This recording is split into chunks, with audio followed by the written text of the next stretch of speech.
general, mi experiencia, que he colaborado con varios, haciendo secciones en medios de comunicación generalistas, como yo los llamo, hay de todo.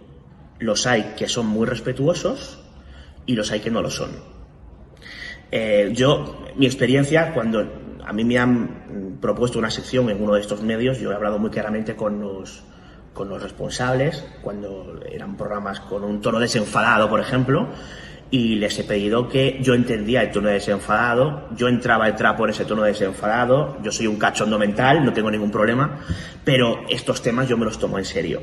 Sobre todo y principalmente porque como yo lo que hago en lo que respecta al periodismo de estas cuestiones es divulgar normalmente mediante el trabajo de campo, y el trabajo de campo conlleva tener que entrevistar personalmente a personas que han vivido experiencias de este tipo, normalmente muy traumáticas, yo lo que pido es que se tome en serio.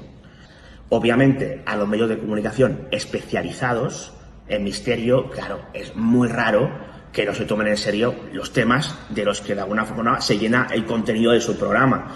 Con lo cual, cuando tú eres entrevistado, a mí me han entrevistado cientos de veces en diferentes medios, sobre todo por temas promocionales, de libros y demás, claro, es muy sencillo, estás muy cómodo porque estáis hablando básicamente el mismo idioma y el mismo enfoque.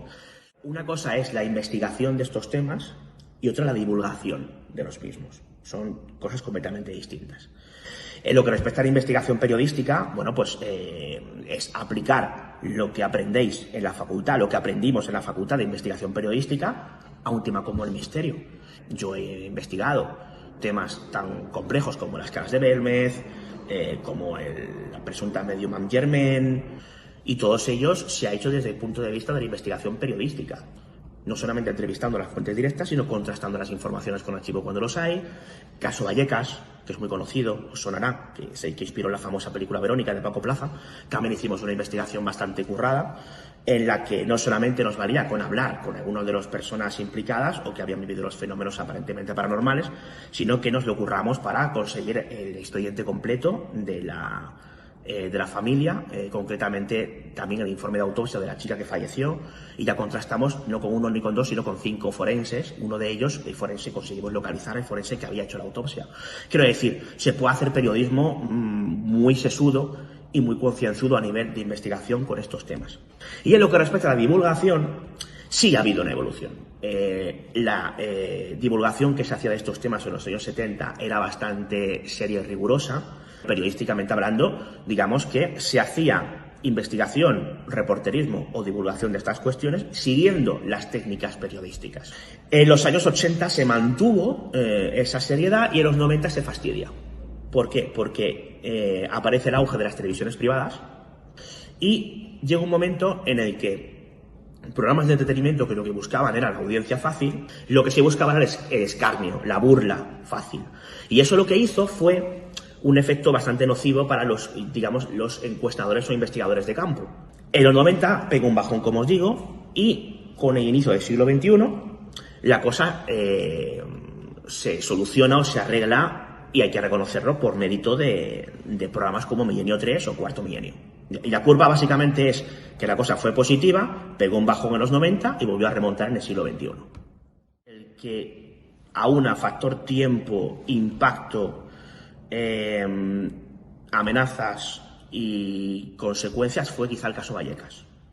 Digamos que yo consigo que 2 de los 5 hermanos, eran 6 pero murió una de ellas, ¿no?, la protagonista de la historia, confesaran que todo había sido una cuestión relacionada con un drama social, concretamente relacionada con un tema de malos tratos. Que todo había sido o sugestión o en algunos casos fraudulento.